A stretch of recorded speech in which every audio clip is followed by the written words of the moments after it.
Yoshua, mon grand maître, s'adresse ici à l'âme plutôt qu'à l'homme.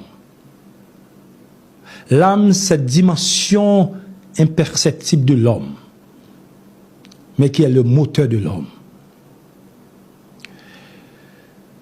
Il s'adresse plutôt à l'âme plutôt qu'à l'homme. Il s'adresse à l'âme plutôt qu'à l'homme. Parce que le corps ne peut être baptisé. C'est l'âme, cette entité spirituelle, cette énergie divine dont l'homme est imbriqué qui peut être soumise au baptême, non l'enveloppe corporelle. Non l'enveloppe corporelle.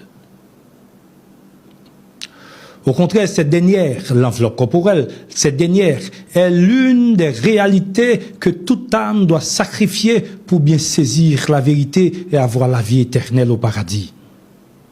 C'est-à-dire, elle doit être prête à mourir, à se désincarner pour quitter ce monde au lieu de violer la Bible, au lieu de violer ce 11e commandement, mais qui est plutôt considéré comme la synthèse des 10. Le voici. Ne faites pas à autrui ce que vous n'aimeriez pas que l'on vous fasse. Ne faites pas à autrui ce que vous n'aimeriez pas que l'on vous fasse.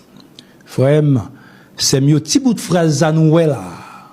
Il résumait toute la Bible. Parce qu'en qu'un ange pas qu'à appliquer si d'abord il paraît aimer bon Dieu. Or, aimer bon Dieu, c'est respecter 10 commandements liés sans qu'une tergiversation Satan dans la religion.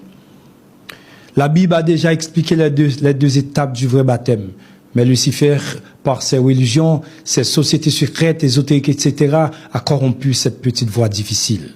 Au commencement était la parole s'est faite chair. Mangez donc cette parole qui se fait chair, revient à lire la Bible de Genèse à Apocalypse, sans sauter une virgule, un point. Après viennent les 2 phases du baptême.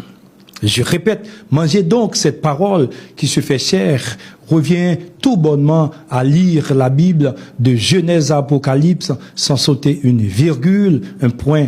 Après viennent les 2 phases du baptême. Manger la chair de Jésus, c'est lire la Bible de Genèse à Apocalypse sans sauter une virgule, un point, bagay sa vin mette nam nan